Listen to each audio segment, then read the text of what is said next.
بسم اللہ الرحمن الرحیم۔ میں آپ کا اسلامیات کا ٹیچر۔ آج جو ہے ہم اسلامیات کا پیپر حل کریں گے۔ سب سے پہلے معروضی سوالات ہیں، MCQs ہیں۔ پہلا کوشچن ہے سنت کی لغوی معنی۔ سنت کی لغوی معنی ہے طریقہ۔ دوسرا ہے مفہوم اللہ تعالیٰ کا ہو اور الفاظ آپ صلی اللہ علیہ وسلم کے ہوں تو وہ حدیث کہلاتی ہے، وہ حدیث قدسی کہلاتی ہے۔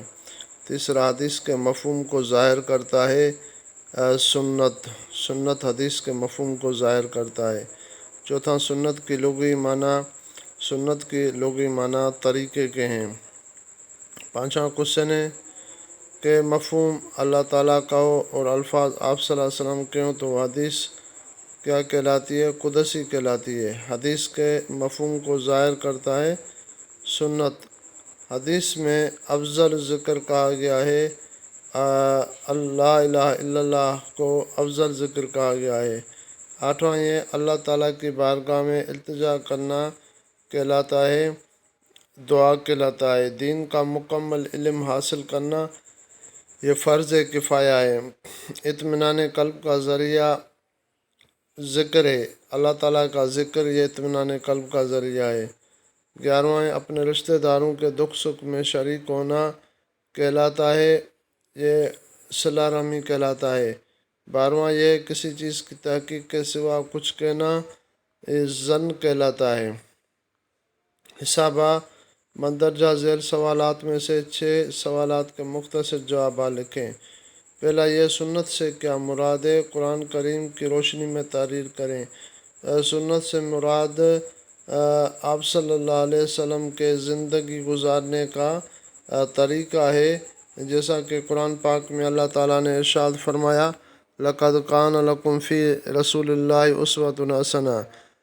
آپ کے لیے نبی پاک صلی اللہ علیہ وسلم کی زندگی میں ایک بہترین نمونہ ہے۔ دوسرا ہے حدیث کی لغوی اور اصطلاحی معنی۔ حدیث کی لغوی معنی ہے نئی چیز کے، بات چیت کے، خبر دینے کے، اور اصطلاحی معنی ہے حدیث اس کو کہتے ہیں جو کہ آپ صلی اللہ علیہ وسلم کا قول ہو یا فعل ہو یا تقریر ہو، اس کو حدیث کہا جاتا ہے۔ سنت کی لغوی اور اصطلاحی معنی۔ سنت کی معنی ہے راستے کے، اور اصطلاحی معنی آپ صلی اللہ علیہ وسلم کے زندگی گزارنے کے طریقے کو سنت کہا جاتا ہے۔ اسوہ کس زبان کا لفظ ہے؟ اسوہ عربی زبان کا لفظ ہے اور اس کی معنی ہے طریقہ، راستہ۔ متن حدیث کسے کہتے ہیں؟ متن حدیث حدیث کے الفاظ کو اور اس کی عبارت کو کہا جاتا ہے۔ سند حدیث کی تشریح۔ سند حدیث راویوں کے سلسلے کو بولا جاتا ہے۔ راوی سے کیا مراد ہے؟ راوی سے مراد حدیث کو بیان کرنے والے یا حدیث کو نقل کرنے والے جنہوں نے آپ صلی اللہ علیہ وسلم سے سن کر ہم تک حدیث پہنچائی ہو۔ حدیث جس نے میری ایک سنت کو زندہ کیا اس کے لیے 100 شہیدوں کا ثواب ہے۔ یہ حدیث مبارکہ ہے۔ آپ صلی اللہ علیہ وسلم نے فرمایا جو فتنے کے زمانے میں میری ایک سنت پر عمل کرے گا اللہ تعالیٰ اس کو 100 شہیدوں کا ثواب دے گا۔ یعنی جیسے مثلا پانی پینا، بسم اللہ الرحمن الرحیم پڑھنا، دیکھ کے پانی پینا، اور بیٹھ کر 3 سانسوں میں پانی پینا، یہ ایک سنت عمل ہے۔ نواں ہے ذکر اللہ سے کیا مراد ہے؟ ذکر اللہ ہر اس عبادت کو کہا جاتا ہے جس سے اللہ تعالیٰ کی یاد ہو، لیکن اس سے مراد کیا ہے؟ اس سے مراد اللہ تعالیٰ کے اسماء حسنہ سے اس کو یاد کرنا ذکر اللہ کہلاتا ہے۔ تکمیل ایمان کے 4 اصول۔ اگر محبت ہو تو وہ بھی اللہ تعالیٰ کی خاطر ہو، اگر کسی سے بغض ہو تو وہ بھی اللہ تعالیٰ کی خاطر ہو، اور اگر کسی کو کوئی چیز عطا کریں وہ بھی اللہ تعالیٰ کی خاطر ہو، اگر کسی چیز سے منع کریں تو وہ بھی اللہ تعالیٰ کی خاطر ہو۔ مندرجہ ذیل سوالات میں سے کسی بھی 2 سوال تفصیل جوابات۔ حدیث و سنت پر مضمون لکھیں۔ میں نے آپ کو یعنی طریقہ بتایا تھا مضمون لکھنے کا۔ پہلے حدیث کو ڈیفائن کریں گے، اس کی لغوی معنی بتائیں گے۔ حدیث کی لغوی معنی ہے یعنی بات چیت کے اور خبر دینے کے، نئی چیز کے، اور شریعت کی اصطلاح میں حدیث کہتے ہیں آپ صلی اللہ علیہ وسلم کے قول، فعل، تقریر کو حدیث کہا جاتا ہے۔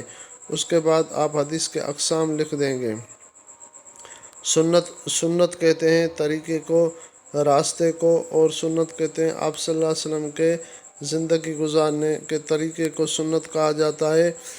جیسے مثلاً کسی کو سلام کرنا اور جو ہے دسترخوان پر بیٹھ کر کھانا، یہ آپ صلی اللہ علیہ وسلم کی سنت میں سے ہے۔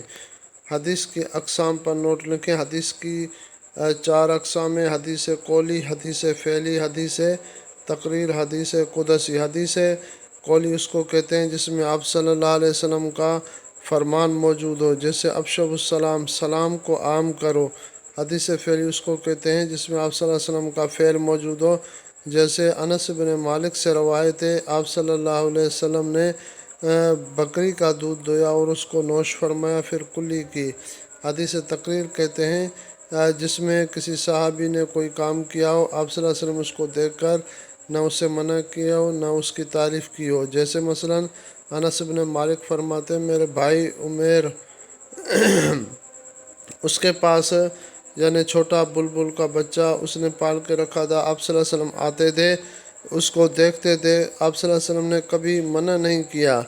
تو اس حدیث سے پرندے پالنے کا حکم ملتا ہے۔ اس حدیث کو حدیث تقریر کہتے ہیں۔ چوتھا، یہ حدیث قدسی مفہوم اللہ تعالیٰ کا ہو اور الفاظ آپ صلی اللہ علیہ وسلم کے ہو۔ جیسے اللہ تعالیٰ آپ صلی اللہ علیہ وسلم فرماتے ہیں، میرے رب فرماتے ہیں یا ابن آدم انفق انفق علیہ، آپ جو ہے بندوں پر خرچ کریں تو میں اللہ تعالیٰ آپ پر خرچ کروں گا۔ ہماری زندگی پر سنت سے مرتب ہونے والے اثرات پر نوٹ تحریر کریں۔ ہماری زندگی پر سنت سے مرتب ہونے والے بے شمار اثرات ہیں۔